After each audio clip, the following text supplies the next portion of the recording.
this was kind of, I think, one of my first God moments for me too. We chose to travel blind, so we had to flip a coin and choose gender. We knew age, 0 to 2, but we didn't really care about gender, so we literally flipped a coin and put girl. And but we chose to travel blind, which meant that we would go over there. They would have multiple children selected for us. We would go to multiple orphanages to visit them, and then we would come home. We'd have to choose. And I remember thinking, I will never be able to choose. I will never. How can we do that? And so many other couples are like, it'll become very clear for you. I'm like, I don't think so. I'll come home with 4 kids. And when we landed and got settled, I remember our attorney calling us the night before we were supposed to go to kind of see all these children. And he said, I'm so happy you wanted a healthy baby, and I have a healthy baby boy for you. And I thought, oh my gosh, prayer number 1 answered. That decision has been made for us. I remember sitting in the orphanage's director's office. We're in Russia, so you speak no English. They're speaking to the translator, and the translator's talking to you, and all of a sudden you hear feet coming down the hallway. So he's 2 years old, so you hear the pitter-patter, and all of a sudden he comes around the corner, very shy, puts his hands up to his eyes to cover.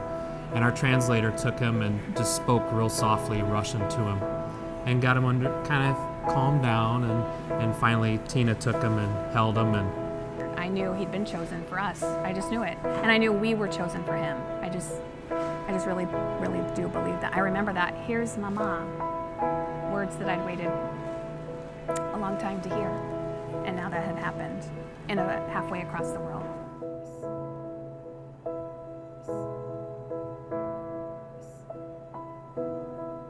You don't go into foster care with the hopes of adopting, and that was again, we were in this building our family. How would we handle heartbreak? You know, how would we do those things? And I think it was one of those times where we were licensed in July. We didn't receive one call, not one call to foster any children, not one. I can't think, that just is still mind-boggling to me until that call in February. And that was the only call we received.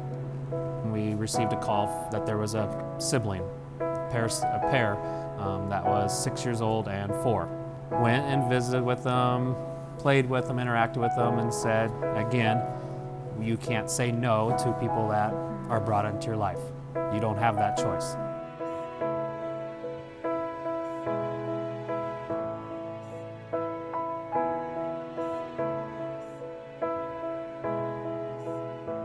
And I come walking in the door, and there's a set of 3 siblings that I don't know in the room that are 5, 3, and 1.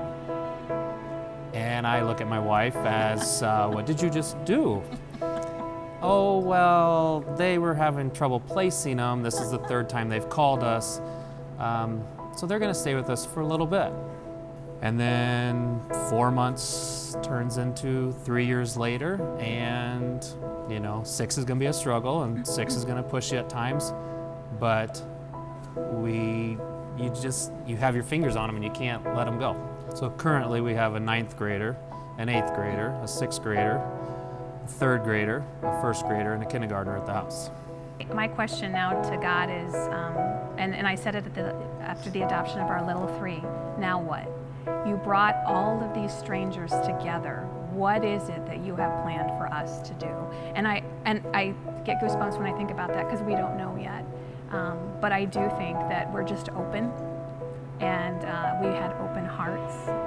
Hindsight is 20/20, and you just have to, after going through it, you just have to know there is a purpose for you, and you just have to be very patient and just watch for it, because it may have been shown to you, you just haven't really seen it. And I think that was what happened with us.